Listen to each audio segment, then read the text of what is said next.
పడిమెట్ల పైకెక్కి గుడికేగు భక్తులకు ఎదురొచ్చే బంగారు స్వామి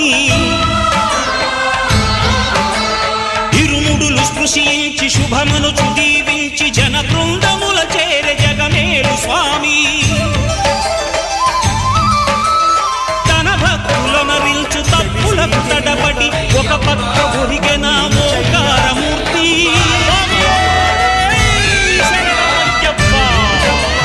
స్వాములందరూ తనకు